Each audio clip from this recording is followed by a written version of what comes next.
Hello, welcome back to our 7th class of Learning Basic English. In this program, we are going to primarily focus on our communication skills.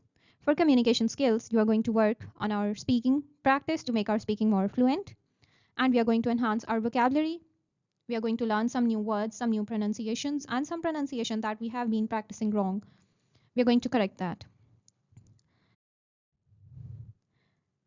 For communication skills, speaking is the most important part.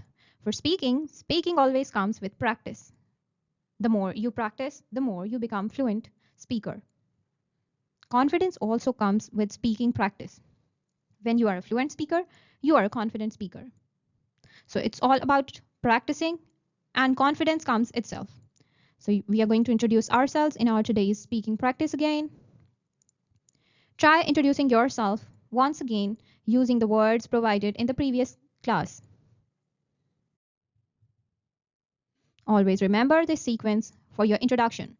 Always start with your name, followed by your hometown and your current city, and then tell about your profession, your hobbies, what are your skills or strengths, what do you think, where you would be in your next 5 years, and at the end, for a professional and personal impression, you can tell about one unique quality of yours. What we have studied in our previous classes of this course, let's recall. We have studied about sentence structure and subject-verb agreement in our first class. To know more about these topics, please visit our previous classes. Auxiliary verbs and modal verbs were discussed in class 2. Passive voice speech and skimming and scanning techniques of reading were studied in class 3. Transition words and prepositions were studied in class 4. 5W1H communication rule for a complete communication was studied in the next class. For countable and uncountable nouns and their quantifiers, we studied in class 6.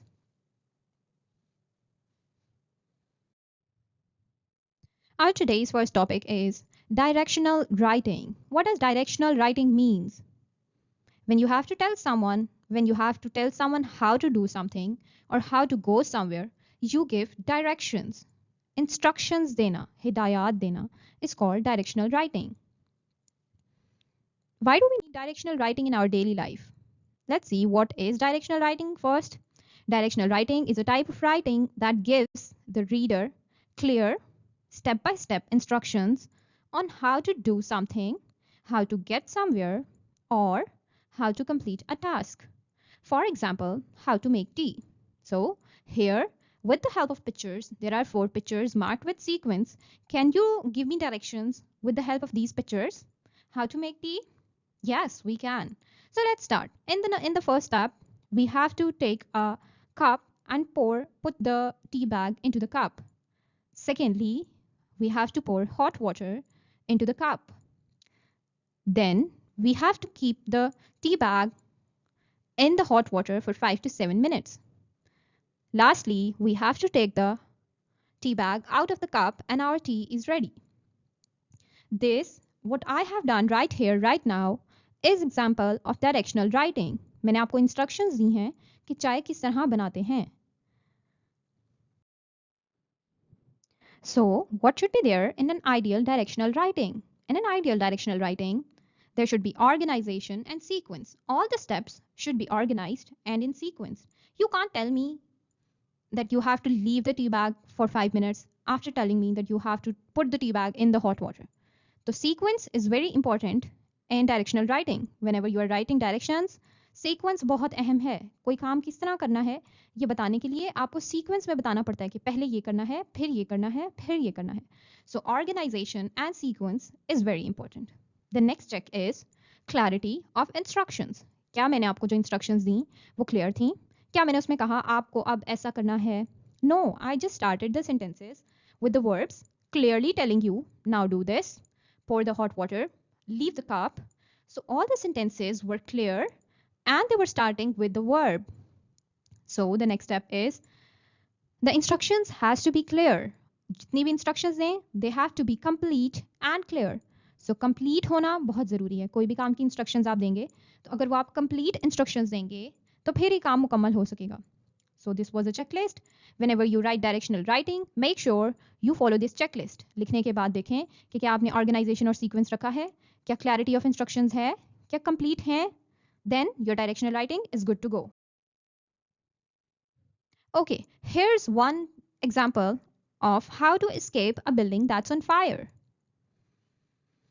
Look at the format of writing. It's not written in paragraph form.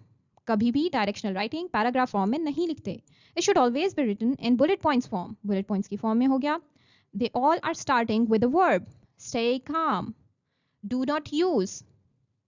If there is smoke, stay low. Feel the door. Follow the exit.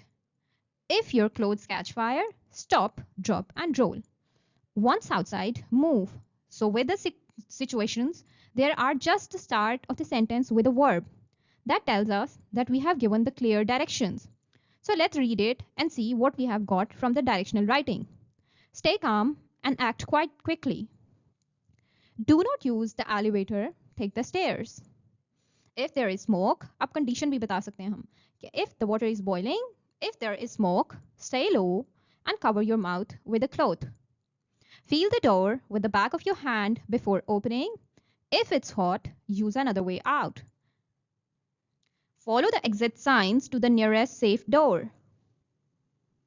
If your clothes catch fire, stop, drop, and roll. Once outside, move away from the building and call emergency services. This is one sample for directional writing. Directional writing is used in our everyday life. We use it everywhere in our life. हमने किसी को instructions बतानी हो कि कोई काम कैसे करना है, हमने किसी को रास्ता बताना हो कि कहीं पहुंचना कैसे है, हमने कुछ भी करना हो, whenever we give directions, we use directional writing. So it's everywhere in our life. तो अपनी directions को clear और to the point रखने के लिए we need to learn how to give directions. Here are a few activities for directional writing. Try to write on these. How to change a bicycle tire. How to set up a tent. How to set up a fishing rod. How to plan a surprise birthday.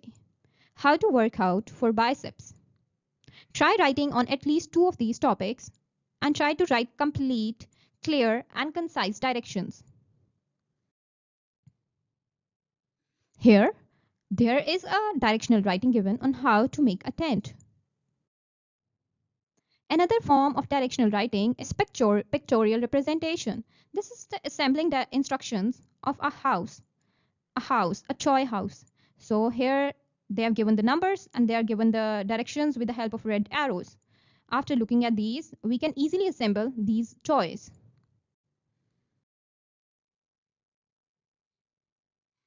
The next section of our today's class is on the skill of reading.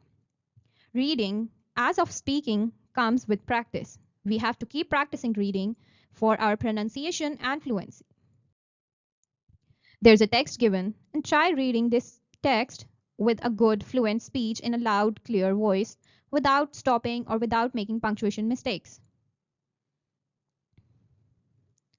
Let's read it together. The magic of the moon. The moon rose from behind the clouds as the butterflies drifted at the water's edge. Amy had no idea why she was chosen. Each night, her powers came to life.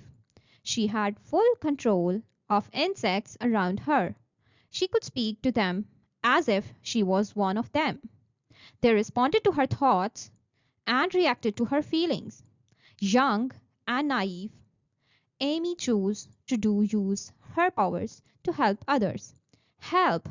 Cried a voice in the distance. She summoned her insects and rushed towards the voice. Lying flat on her back in a pit and staring at the night sky was a young girl, surrounded by snakes. Amy swooped down on the back of 100 butterflies. Are you okay? She whispered. The girl just glared at her and began to laugh maniacally. Her face morphed into that of an old witch. Your powers are mine, she said with an evil look in her eye. This was a trap. As the witch approached, Amy called to the insects of the forest.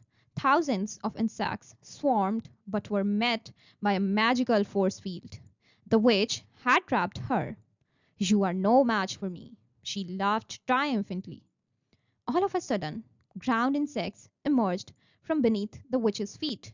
Amy closed her eyes and summoned as many as she could.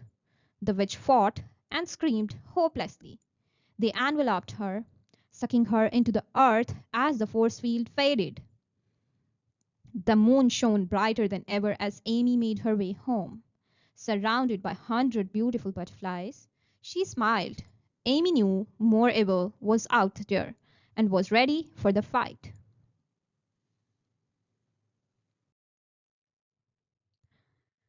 For our reading practice, we have to practice some of the tongue twisters for our fluency. So let's shadow speak these tongue twisters with me. Splish, splash, splosh went the dog in the wash. Peter Piper picked a peck of pickled peppers. Saw three short sword sheets.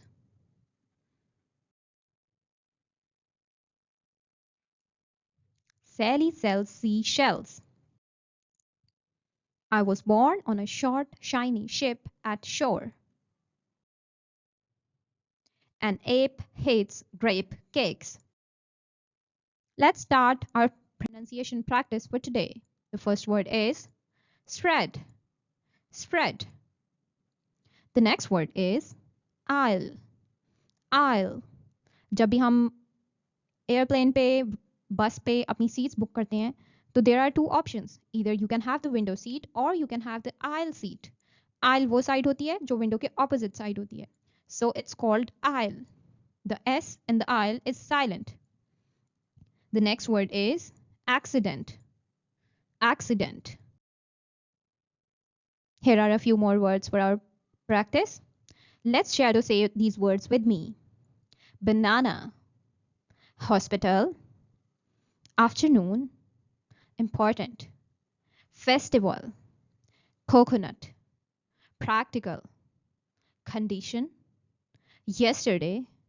Magazine. Beautiful. Principal. Confident. Reaction. Ornament. Moving on to the next section of today's class, that is idiom of the day. Today's idiom is snug as a bug in a rug. Look at the picture and think what it can mean. The bug seems very comfortable in its place. So it means to be in a very comfortable situation. It's a kind of a tongue twister as well. You can use it in sentence like, it's raining outside, but I'm snug as a bug in a rug in my bed with a cup of hot chocolate and a book. Try using it in your own sentences as well. That was the end of our today's class. Let's see you in the next class.